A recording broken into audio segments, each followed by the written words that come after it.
Ternyata Rafael TNI AU diterbangkan langsung ke Pekanbaru Indonesia dari Perancis tanpa lewat kargo dan langsung digeber sebegitunya tiba, guys.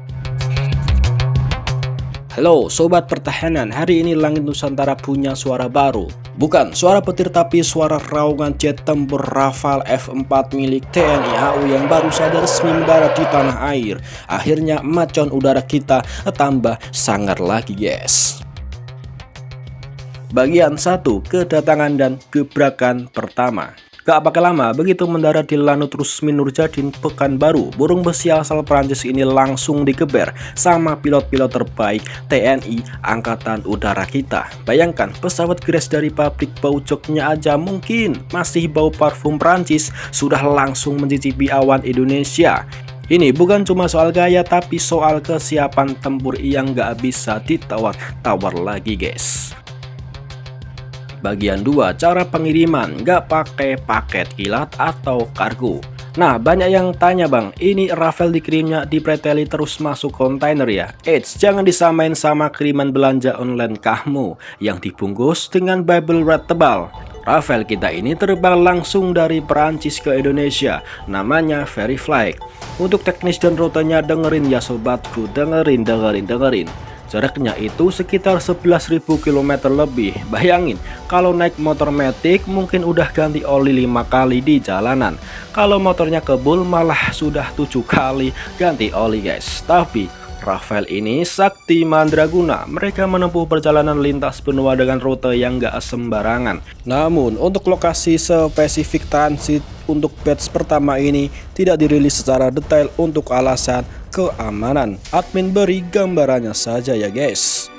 Ketiga jet tempur Rafael TNI AU itu diterbangkan dari fasilitas produksi Dassault Bordeaux menuju pangkalan udara Istres di selatan Perancis dan terbang menuju Indonesia atau VeriFly. Dari berita, ia juga ditemani oleh pesawat tanker A330 MRTT untuk pengisian minyak di udara, di mana kemungkinan besar rutenya adalah melewati wilayah Eropa, Timur Tengah, dan Asia untuk pengisian bahan bakar dan istirahat sebelum akhirnya datang ke Pekanbaru, Indonesia.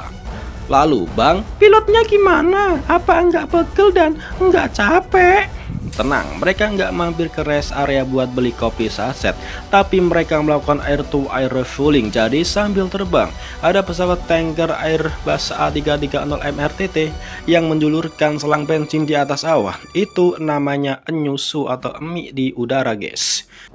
Jadi presisinya harus sangat-sangat tepat. Salah sedikit bisa berapi, tapi pilot kita kan enteng, guys.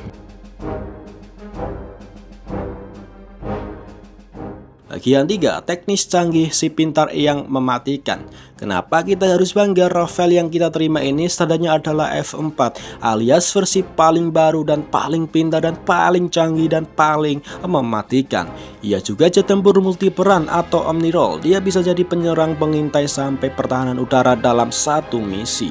Ibaratnya dia ini adalah pemain bola yang bisa jadi striker sekaligus jadi kiper. Radar AISA RBE-2 bisa deteksi musuh dari jarak jauh sebelum musuh tahu kalau mereka lagi diincar. Ibaratnya apa, Bang Messi? Rafael sudah bilang halo musuhnya, masih sibuk nyari sinyalnya. Spectra System. Ini adalah sistem proteksi elektronik yang bisa bikin musuh bingung. Rafael bisa ngumpet di balik gangguan elektronik. Melihat Rafael dengan lambang rondel merah putih di sayapnya terbang tinggi, rasanya dada ini mau meledak karena sangat bangga sekali. Ini bukti kalau Indonesia nggak main-main soal kedaulatan negara. Kita nggak cuma beli pesawat, kita beli kunci gemboknya, langit Nusantara yang paling kuat saat ini. Selamat bertugas untuk para kesatria pelindung langit di Skadron Udara 12 Pekanbaru. Jaga langit kami karena kami tidur nyenyak berkat terangan mesin-mesin kalian. Jangan lupa like, subscribe, dan tulis di kolom komentar. Salam Jala Seva Jaya Mahai, salam Swabuana Paksa Indonesia Jaya. Selamat bertugas, guys.